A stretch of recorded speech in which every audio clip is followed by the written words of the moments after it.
마태복음 27장 45절부터 56절 말씀까지입니다. 제가 지금 성경으로는 신약성경 50페이지 마태복음 27장 45절부터 56절 말씀까지. 다 찾으셨으면 저하고 한 절 한 절 교독하시겠습니다. 제6시로부터 온 땅에 어둠이 임하여 제9시까지 계속되더니 제9시쯤에 예수께서 크게 소리질러 이르시되 엘리 엘리 라마 사박다니 하시니 이는 곧 나의 하나님 어찌하여 나를 버리셨나이까 하는 뜻이라. 거기 섰던 자 중 어떤 이들이 듣고 이르되 이 사람이 엘리야를 부른다 하고 그 중에 한 사람이 곧 달려가서 해면을 가져다가 신 포도주에 적시어 갈대 꿰어 마시게 하거늘. 그 남은 사람들이 이르되 가만두라 엘리야가 와서 그를 구원하나 보자 하더라. 예수께서 다시 크게 소리 지르시고 영혼이 떠나시니라. 이에 성소위장이 위로부터 아래까지 찢어져 둘이 되고 땅이 진동하며 바위가 터지고 무덤들이 열리며 자던 성도의 몸이 많이 일어나되 예수의 부활 후에 그들이 무덤에서 나와서 거룩한 성에 들어가 많은 사람에게 보이니라. 백부장과 및 함께 예수를 지키던 자들이 지진과 그 일어난 일들을 보고 심히 두려워하여 이르되 이는 진실로 하나님의 아들이었도다 하더라. 예수를 섬기며 갈릴리에서부터 따라온 많은 여자가 거기 있어 멀리서 바라보고 있으니 그 중에는 막달라 마리아와 또 야고보와 요셉의 어머니 마리아와 또 세베대의 아들들의 어머니도 있더라. 아멘. 날이 많이 춥고 또 오늘은 눈도 많이 오고 있지만 여전히 하나님 앞에 나와서 예배드리는 모든 주의 백성들을 주님의 이름으로 축복합니다. 우리가 신구약의 흐름을 보고 있죠. 우리 구약은 크게는 10개의 시대로 우리가 나누어 볼 수가 있었습니다. 창조시대, 족장시대, 출애굽 광야시대, 정복시대, 사사시대, 다니엘왕국시대, 분열왕국시대, 포로시대, 포로기환시대, 침묵시대.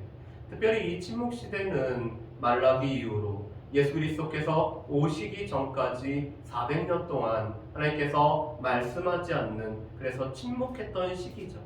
그런데 이 침묵 시기에는 무엇보다도 메시아 대망 사상이 싹트고 있음을 보게 됩니다. 말라기의 말씀처럼 주의 길을 예비할 엘리야가 먼저 올 것이고, 그리고 구약에서 계속 약속했던 메시아가 올 것을 바라보고 기다렸던 것이 바로 이 침묵 시대의 모습입니다. 그런데 이 침묵을 깨고 하나님께서 약속하셨던 메시아가 오신 것이 바로 예수 그리스도의 시대죠. 그래서 신약은 우리가 크게 이렇게 나누어 볼 수가 있습니다. 예수 그리스도의 시대.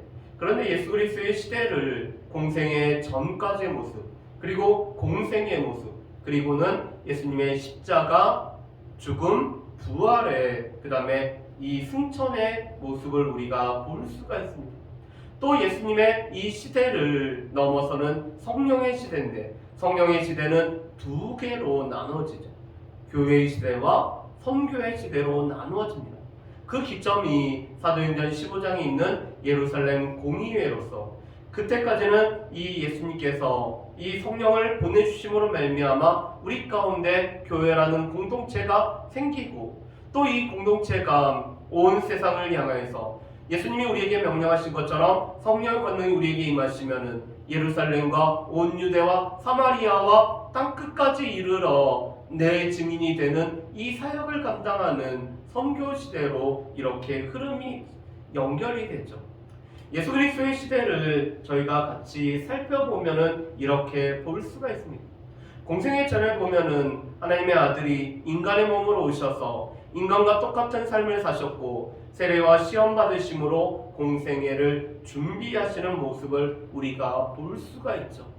그래서 예수님의 이 모든 시절을 다 얘기하는 것이 아니라 예수님께서는 동정녀를 통해서 우리와 똑같은 사람이 되셨음, 그리고 그 예수님의 족보를 통해서 예수님은 이스라엘의 구원자일 뿐만 아니라 온 세상의 구원자임을 나타내 줍니다.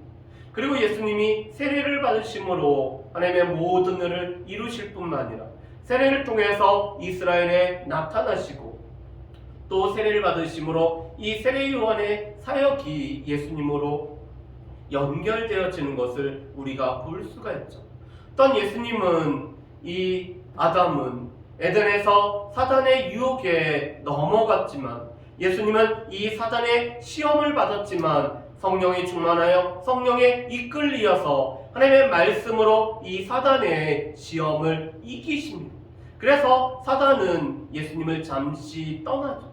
예수님이 이렇게 세례와 또한 시험을 받으심으로 하나님의 아들로서 또 하나님으로서 우리 가운데 이 구원의 일을 하실 수 있는 준비가 되시는 것을 보게 됩니다. 그런 예수님께서 3년에 걸쳐서 공생애를 살아가시죠. 예수님의 공생애는 두 개로 나눌 수가 있습니다. 예수님의 공생애 초기와 또한 예수님의 공생애 이 후기로 우리가 나눠볼 수가 있죠.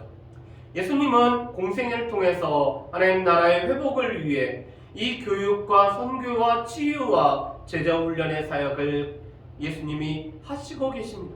그래서 마태복음 4장 23절 말씀에 보면은 예수님이 가르치시고 전국 복음을 전파하시고 모든 질병과 모든 약한 자를 예수님이 고치실 뿐만 아니라 또한 제자를 삼으시고 제자를 훈련시키시는 이 일을 감당하는 것이 공생애죠. 그래서 예수님의 공생애 초기에 보면은 이 갈릴리의 가버나움을 중심으로 하여서 직접 가르치고 선포하시고 고치시며 사람들을 회복시키시는 일 하시고, 이 공생의 후기에 보면은 제자들에게 집중 양육하심으로 말미암아 제자를 훈련시키고 순환을 예고하고 십자가를 준비하고 계십니다. 특별히 오병이어라는 기적이 중요했죠.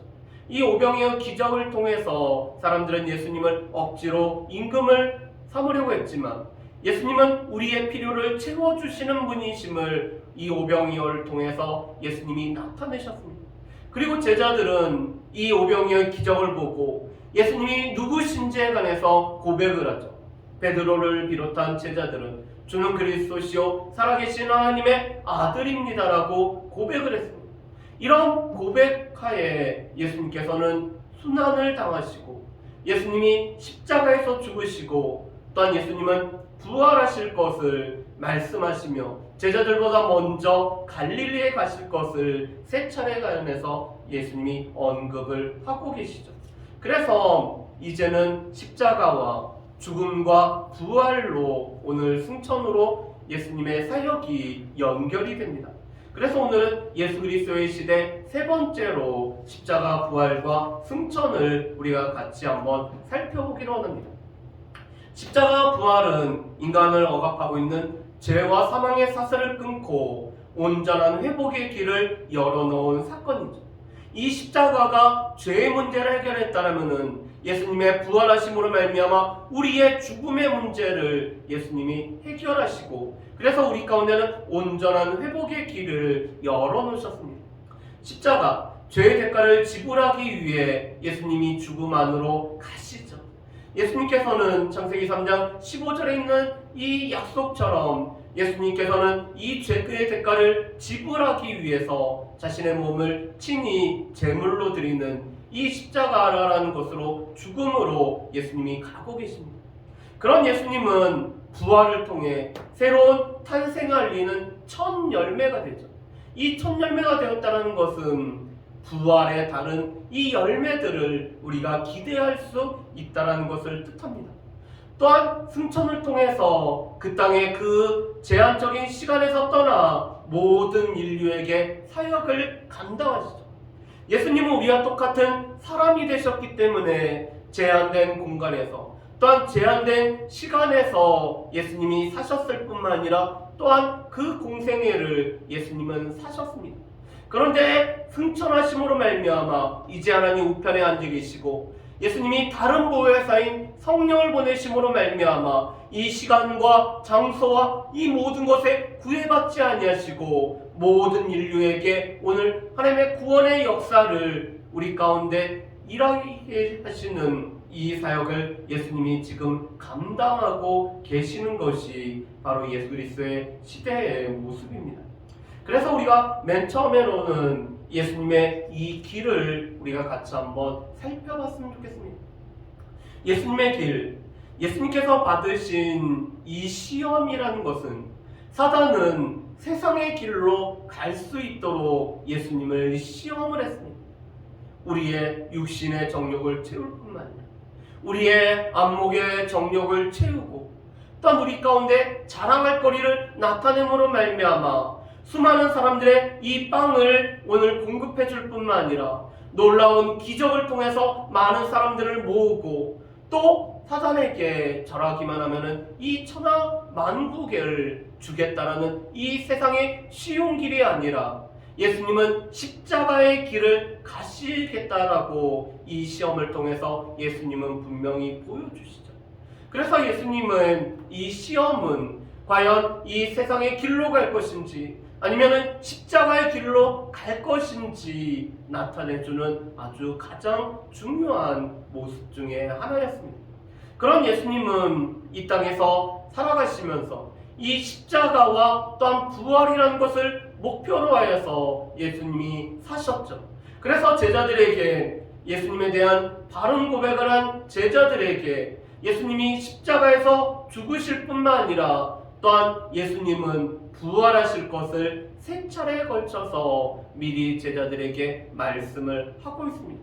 그래서 제자들에게 예수님은 이 십자가를 지기 위해 예루살렘으로 올라가셔야 되고 이 십자가를 지기 위해서 예루살렘으로 여행을 예수님이 떠나고 계시죠.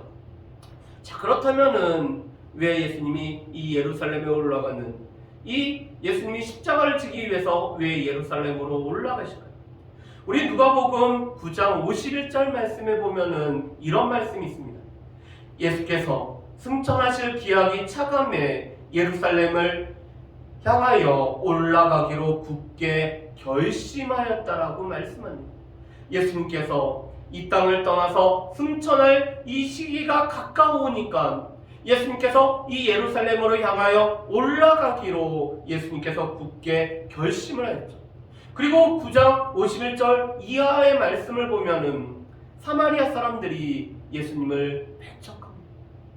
예수님은 갈릴리와 이 유대, 예루살렘을 통과할 때 다른 유대인들처럼 요당 이 건너편으로 돌아서 가는 것이 아니라 사마리아를 통과해 가고 계시죠. 그래서 우리가 요한복음 4장 말씀에 보면은 수가성에서 사마리아인 여인을 예수님이 만나신 것을 보게 됩니다. 그런데 예수님이 이 늘 사마리아를 통해서 갈릴리와 예루살렘을 왕복했지만 이 사마리아 사람들이 예수님이 사마리아를 통과하지 못하도록 예수님을 막았습니다. 왜냐하면 예수님이 예루살렘으로 올라가고 계시기 때문이죠. 그런데 그 이유를 누가복음 13장 33절에는 이렇게 말씀합니다. 선지자가 예루살렘 밖에서는 죽는 법이 없느니라. 선지자는 하나님의 말씀을, 하나님의 뜻을 선포했던 선지자들은 예루살렘 밖에서 죽은 적이 없기 때문에 하나님의 가장 위대한 선지자, 하나님께서 하나님의 뜻을 가장 잘 보여주시는 이 선지자로서의 일을 감당하셨던 예수님은 예루살렘 밖에서 죽으시지 않기 때문에 이 죽음을 위해서 예루살렘을 향해 예수님이 올라가시는 것을 보게 됩니다. 그래서 예수님의 길은 십자가의 길이고 예수님의 길은 자신의 목숨을 많은 사람들의 대속물로 주기 위한 죽음의 길이며 예수님은 이 십자가와 죽음을 향해서 예수님이 한 걸음 한 걸음 내디디셨던 것이 예수님의 길이었던 것을 우리가 알 수가 있습니다. 그런 예수님이 예루살렘에서 한 주간 동안 어떻게 했는지를 우리 잠깐 한번 살펴보실까요? 예수님은 이 종려주일에 예수님은 예루살렘의 영광 중에 입성하죠. 사람들이 예수님 앞에서 이 나무를 깔고 자신의 옷들을 오늘 깔고 예수님이 지나가실 때 호산나 외치며 예수님 앞에 찬양하면서 예수님을 환영하고 맞이하고 있습니다. 6월절 전주에 6월절 되는 그 주에 예수님이 예루살렘에 올라갔을 때 많은 사람들이 예수님을 환호하며 맞이하시죠. 그런 예수님은 예루살렘에 올라갈 때 나귀의 새끼를 타심으로 말미암아 평화의 왕으로 예루살렘에 입성을 하십니다. 그런 예수님께서 이 예루살렘 성전을 깨끗하게 하죠. 예수님은 이 성전을 2차례 걸쳐서 깨끗하게 합니다. 요한복음 2장에 보면은 예수님의 공생의 초기에, 또한 예수님이 일주일 마지막 때 예수님께서 성전을 깨끗게 함으로 이 성전을 만민이 기도하는 집으로, 이 성전은 하나님을 만나는 집으로 예수님이 선포를 하시죠. 그런데 그런 예수님이 이 성전에서 하셨던 일과, 그래서 바리새인들과 서기관들은 예수님이 이상한 일을 했다라고 오늘 주장을 하고 있습니다. 예수님이 성전을 깨끗하게 하셨을 뿐만 아니라 성전에서 가르치시고 오늘 고치셨을 때 예수님이 이상한 일을 했다라고 하며, 오늘 예수님을 넘어뜨리기 위해서 예수님과 논쟁을 할 뿐만 아니라 또한 예수님을 넘어뜨리기 위해서 어려운 질문을 하죠. 그런데 이 정치적으로나 종교적으로 이질적인 세력들이 하나가 되어서 예수님을 넘어지게 하려고 합니다. 바리새인들은 헤롯 당들과 함께 예수님께 찾아와서 질문을 합니다. 가이사에게 세금을 내야 됩니까? 내지 말아야 됩니까?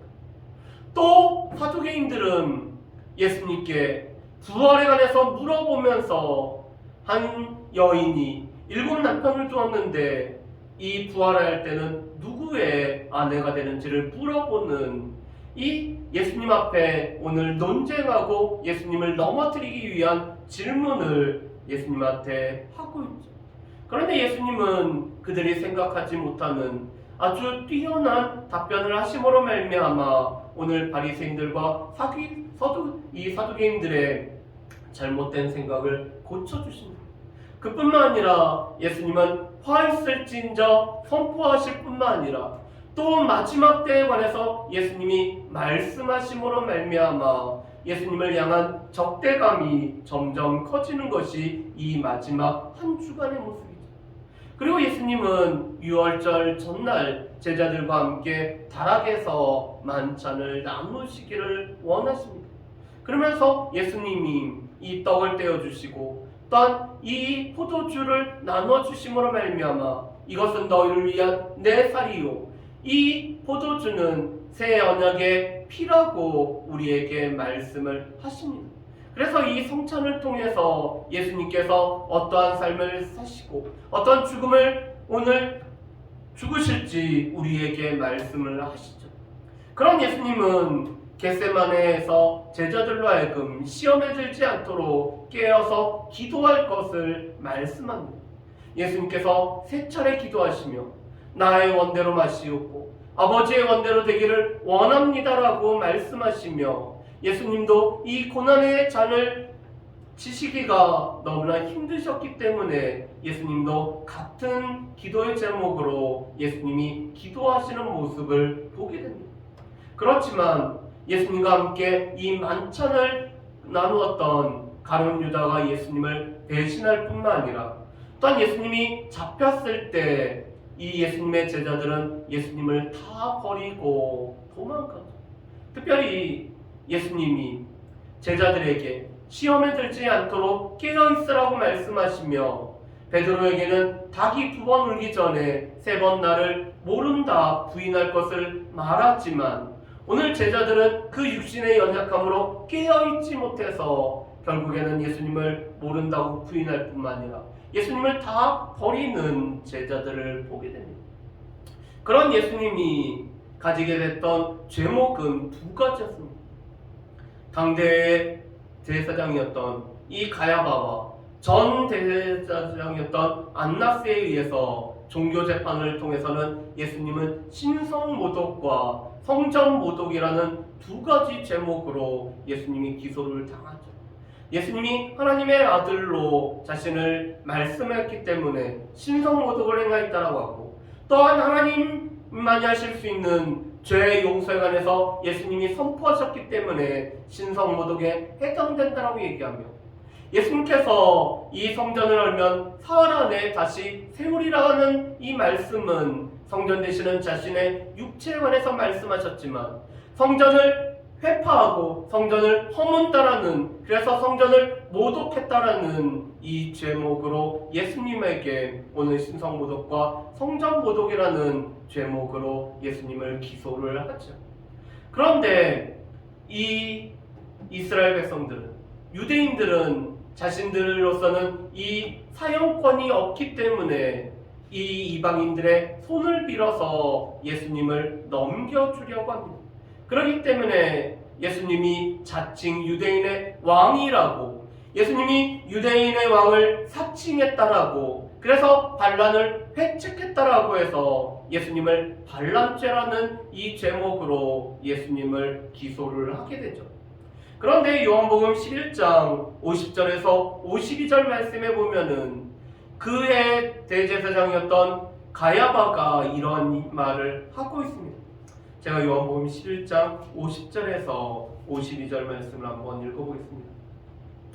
한 사람이 백성을 위하여 죽어서 온 민족이 망하지 않게 되는 것이 너희에게 유익한 줄 생각하지 아니하는도다 하였으니, 이 말은 스스로함이 아니요 그의 대제사장이므로 예수께서 그 민족을 위하시고 또 그 민족만 위할 뿐 아니라 흩어진 하나님의 자녀를 모아 하나가 되게 하기 위하여 죽으실 것을 미리 말함이러라라고 말씀을 하고 있습니다. 여러분, 이 가야바는 왜 로마 사람들의 손을 빌어서 오늘 예수님을 죽게 하려고 하는가? 오늘 한 사람이 백성을 위하여 죽어서 온 민족이 망하지 않게 되는 것이 훨씬 더 좋다라고 얘기를 하고 있습니다. 그는 이 로마의 지금 다스림 가운데 있는 이 유다 민족이 예수 그리스도를 따름으로 말미암아 그들이 온 민족이 망할 것을 염려를 하고 있죠. 그래서 오늘 예수님이 백성을 위해서 죽어야 된다라고 얘기를 합니다. 그런데 이것은 예수님께서 유대 민족뿐만 아니라 또한 흩어진 하나님의 자녀를 모아 하나가 되게 하실 것을 미리 말함이라고 말씀을 하고 있습니다. 그래서 이 가야바와 또한 이 유대 지도자들은 예수님을 반란 제목으로 이 로마에 넘겨줌으로 말미암아 예수님을 사형에 해당되는 것, 예수님을 십자가에 매달도록 그들이 예수님 이 로마 총독에게 압력을 가하는 것을 보게 됩니다. 그런 예수님께서 이 십자가에서 예수님이 죽으시죠. 그런데 나무에 달린 자마다 하나님께 저주를 받았다는 것이 유대인들의 생각입니다. 왜냐하면 신명기 21장 23절 말씀에 보면은 나무에 달린 자마다 하나님께 저주를 받았기 때문에 이 시체를 하루 종일 이 나무에 달아놓지 않게 하는 것이 이 신명기에 이미 말씀이 되어 있습니다. 이것은 나무에 달리는 우리가 우리의 죄로 말미암아 이 저주를 받고 하나님의 형벌을 받아야 됨에도 불구하고 오늘 예수님께서 우리 대신 저주를 받았음을 말씀하죠. 그래서 예수님이 이 십자가에서 7마디의 외침을 하시는데 엘리 엘리 라마 사박다니는 나의 하나님 나의 하나님 어찌하여 나를 버리셨는지, 나무에 달린 자마다 저주를 받았기 때문에 하나님께서 외면하시고 하나님께서 오늘 그 얼굴을 이 예수님을 향해서 늘 드셨던 얼굴을 하나님께서 외면하신 것을 예수님이 이 십자가에서 보시며 엘리 엘리 라마 사박다니라고 예수님이 외치시는 거예요. 이것은 우리가 받아야 될 죄와 우리가 받아야 될 죄의 저주와 죄의 형벌을 예수님께서 대신 받는 것을 보게 됩니다. 왜냐하면 이 십자가형이라는 것은 몸에 있는 모든 수분과 이 피를 다 빼내는 뜨거운 태양 안에 계속 달아남으로 말미암아 이 모든 피와 또한 이 수분과 다 말려 죽이는, 그래서 가장 악한 죄인들에게 하는 로마의 형벌이었기 때문에 그렇습니다. 그래서 로마 시민권자라면은 이 십자가형은 처하지 않는 가장 참혹한 그래서 나라에 반란하는 이 반란자나 반역자에 해당되는 형벌이 바로 이 십자가의 형벌이죠. 또 이 유대인들은 밤새 나무에 시체를 달 수 없기 때문에 이 다리를 꺾음으로 말미암아 쇼크사로 이 죽이는 것이 십자가의 형입니다. 그런데 예수님은 이미 십자가에서 죽으셨기 때문에 이 다리가 꺾이지 않는, 그래서 물과 피를 다 쏟으심으로 말미암아 우리를 위해서 죽으시죠. 그런 예수님이 십자가에서 외쳤던 마지막 외침은 다 이루었다라는 말씀입니다. 요한복음 19장 30절 말씀에 보면은 예수님이 다 이루셨다라는 말씀을 말씀하시고 영원히 떠나셨다라고 말씀을 하고 있습니다. 예수님께서 이 세상의 모든 사역과 하나님께서 보내신 모든 사명과 이 십자가를 통해서 우리의 죄의 문제를 해결하는 이 십자가의 사역을 다 마치셨기 때문에 예수님께서 다 이루었다라고 말씀을 하시죠. 그런데 예수님이 십자가에 달려서 죽으실 때 이런 일이 생겼습니다. 성소의 장이 위로부터 아래까지 찢어져 둘이 됨으로 말미암아 하나님께 나아갈 길이 열렸다는 거죠. 여러분, 이 성소의 휘장은 지성소와 성소를 분리시키는 이 휘장입니다. 그런데 이 휘장 안으로는 대제사장이 대속죄일에 자신의 죄를 속하고 어떤 백성들의 죄를 속하기 위해서 1년에 한 차례밖에 들어갈 수 없는, 그래서 대제사장 외로는 들어갈 수 없는 것이 바로 이 지성소였죠. 그런데 이 지성소와 성소를 분리하고 있던 휘장이 위로부터 아래까지 찢어져서 둘로 나누어짐으로 말미암아 이제는 예수 그리스도를 힘입어서 우리가 예수 그리스도의 피를 힘입어 우리가 하나님의 지성소 앞에 하나님 앞에 나아갈 수 있게 되었음을 말씀합니다. 그렇기 때문에 히브리서 4장 15절 말씀에 보면은 우리가 이제는 담대히 하나님 앞에 나아갈 수 있게 되었다라고 우리에게 말씀을 합니다. 그런데 예수님의 이 십자가의 모든 장면을, 또한 모든 일을 목격했던 백부장과 또 예수님의 이 십자가형을 집행했던 모든 이 군인들이 예수님은 진실로 하나님의 아들이었다라고 고백을 하고 있죠. 그래서 마태복음에 보면은 예수님의 하나님의 아들이셨음을 여러 차례 증거를 하고 있습니다. 예수님이 세례를 받으실 때 너는 내 사랑하는 아들이요 내 기뻐하는 자라고 하나님께서 말씀하셨을 뿐만 아니라 또한 사단이 예수님을 시험할 때 내가 만일 하나님의 아들이여든이라고 이렇게 예수님 앞에 시험하는 것을 보게 됩니다. 또한 무리를 걸으시는 예수님을 보면서 이는 진정 하나님의 아들이었다라고 오늘 제자들이 고백을 하죠. 또한 예수님께서 예수님에 관해서 물어봤을 때 제자들은 예수님은 주는 그리스도시요 살아계신 하나님의 아들이라고 고백을 합니다. 그런데 이제 이 백부장이, 이방인인 백부장이 이는 진실로 하나님의 아들이었다라고 오늘 고백함으로 말미암아 예수님이 하나님의 아들이심을 나타내고 있죠. 그래서 예수님은 이 십자가에서 죽으심으로 우리의 죄의 문제를 해결하심을 보게 됩니다. 그런 예수님이 이 죽음으로 끝난 것이 아니라 예수님이 사흘 만에 예수님이 부활을 하시죠. 예수님이 3일 동안 이 죽음의 아래에 있었다는 것은 예수님이 완전히 죽으셨다는 것을 뜻합니다. 그런데 예수님이 부활하심은 예수님은 영혼과 육체의 완전한 부활을 하신 거고 이것은 죽음을 이기신 것을, 사망을 이기신 것을 나타낸 것이 예수님의 부활이죠. 또한 예수님의 이 부활의 증거는 무엇보다도 빈 무덤인 것을 보게 됩니다. 예수님을 장사 지냈던 그 큰 돌로 맞고 임봉을 했던 이 돌이 굴러지고 오늘 무덤이 비어있다는 것은 예수님이 부활하셨다는 것을 나타냅니다. 그런 예수님은 영혼과 육체의 완전한 부활을 하셨습니다. 예수님이 이 영혼으로만 부활한 것이 아니라 오늘 제자들이 그 손목에 못자국에 손을 넣을 정도로 예수님은 완전한 육체의 부활을 하셨죠. 그런 예수님의 부활을 목격한 사람들이 있습니다. 우리 고린도전서 15장 3절부터 8절 말씀에 보면은 3절과 4절 말씀에 보면은 예수님은 성경대로 죽으시고 예수님은 성경대로 살아나셨음을 말씀하시죠. 예수님의 죽음이 성경에서 계속 말씀했던 이 성경대로 죽으셨을 뿐만 아니라 예수님이 살아나심은 성경대로 살아났음을 말씀합니다. 그런데 이 성경대로 죽으시고 성경대로 살아나신 예수님을 베드로가 목격을 하죠. 개바인 베드로가 목격을 합니다. 그리고 12 제자가 예수님의 부활을 목격하죠. 그뿐만 아니라 500여 형제에게 일시에 보여주고 있습니다.